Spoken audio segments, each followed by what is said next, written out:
Assalamualaikum warahmatullahi wabarakatuh. Sebelumnya saya ingin berterima kasih kepada Bapak dan teman-teman sekalian yang sudah menyempatkan waktunya untuk menonton video dari saya. Perkenalkan, nama saya Elisa Nursipa dari Prodi Hukum Keluarga Islam reguler 3 semester 1. Jadi di sini saya ingin mereview tentang tauhid rububiyah. Tauhid rububiyah yang berarti mengesahkan Allah dalam penciptaan, kekuasaan, kepemilikan, dan kewenangan Allah sebagai satu-satunya zat yang maha kuasa atas segala sesuatu. Baik mencipta, memberi rezeki, menghidupkan dan mematikan, serta bahwasanya dia adalah raja, penguasa, dan yang mengatur segala sesuatu. Tauhid rububiyah yang merupakan satu bentuk tauhid atau mengesahkan Allah ini memiliki arti beriman hanya kepada Allah, satu-satunya zat yang memiliki kekuasaan mutlak, memiliki hak mutlak untuk mengatur, menciptakan, merencanakan, hingga menjaga jalannya alam semesta. Salah satu ayat Al-Quran yang menerangkan tentang kekuasaan Allah adalah surah Az-Zumar ayat 62 yang memiliki arti Allah menciptakan segala sesuatu dan dia memelihara segala sesuatu.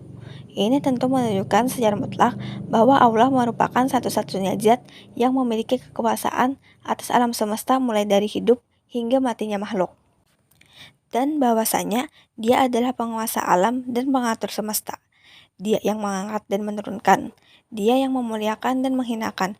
Maha kuasa atas segala sesuatu, pengatur adanya siang dan malam, yang menghidupkan dan yang mematikan.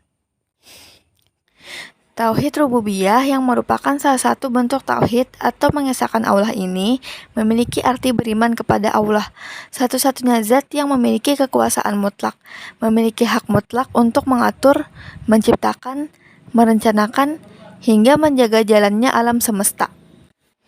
Tauhid rububiyah ini ternyata memiliki hubungan yang erat satu sama lainnya dengan tauhid uluhiyah atau tauhid ibadah. Tauhid ibadah adalah mengesahkan Allah dalam segala bentuk ibadah. Berarti seseorang beribadah hanya niat dan hanya kepada Allah tanpa ada sekutu lainnya. Tauhid rububiyah dan tauhid uluhiyah dikatakan memiliki hubungan yang erat karena jika seseorang beribadah hanya kepada Allah tanpa menyekutukan Allah dengan niat hanya karena Allah, pasti dia meyakini bahwa Allah adalah satu-satunya zat yang memiliki kekuasaan mutlak atas semua yang ada di alam.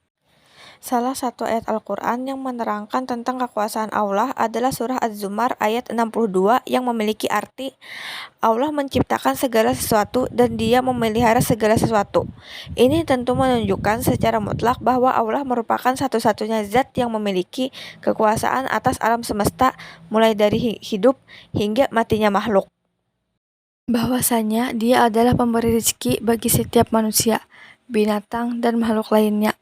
Allah Ta'ala berfirman yang artinya, dan tidak ada suatu binatang melata pun di bumi, melainkan Allah lah yang memberi rezekinya. Quran Surah Hud ayat 6. Dan bahwasanya dia adalah penguasa alam dan pengatur semesta.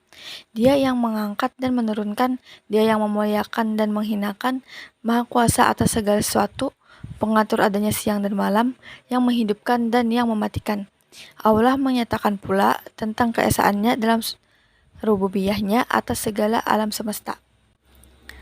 Firman Allah Ta'ala yang artinya segala puji bagi Allah penguasa semesta alam.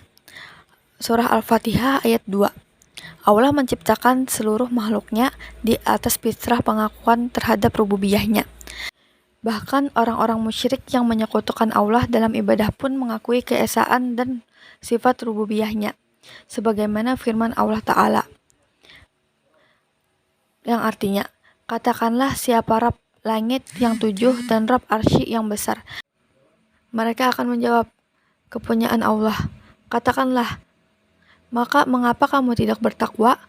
Katakanlah, siapakah yang di tangannya berada kekuasaan atas segala sesuatu sedang dia melindungi dan tidak ada yang dapat dilindungi darinya. Jika kamu mengetahui, mereka menjawab, kepunyaan Allah. Katakanlah, kalau demikian, maka dari jalan manakah kamu ditipu? Quran Surah Al-Mu'minun ayat 86 sampai 89. Firman Allah Ta'ala yang artinya, katakanlah, siapakah yang memberi rezeki kepadamu dari langit dan bumi?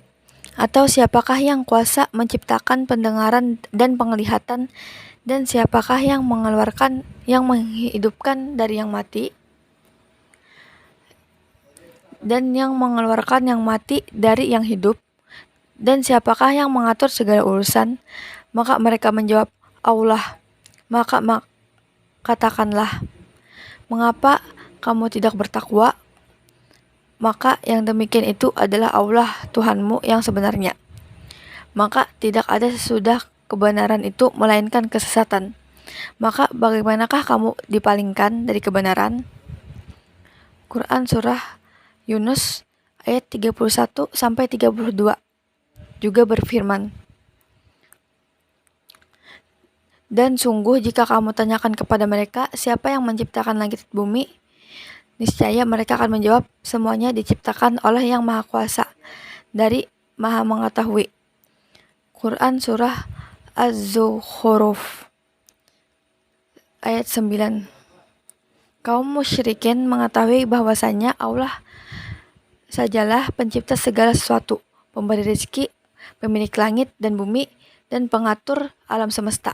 Namun mereka juga menetapkan berhala-berhala yang mereka anggap sebagai penolong, yang mereka bertawasul dengan berhala tersebut dan menjadikan mereka pemberi syafaat. Tak hanya surat Az-Zumar, dalam surah lain juga dijelaskan bahwa Allah adalah zat yang memiliki hak dan kekuasaan untuk menciptakan makhluk dan juga memerintahkan makhluknya. Seperti yang tertuang dalam surah Al-A'raf ayat 54 berikut ini, yang artinya, ingatlah, menciptakan dan memerintahkan hanyalah hak Allah. Itu saja yang dapat saya sampaikan. Maaf jika masih banyak kekurangannya. Terima kasih telah menyimak video ini. Wabillahi taufiq wal hidayah. Wassalamualaikum warahmatullahi wabarakatuh.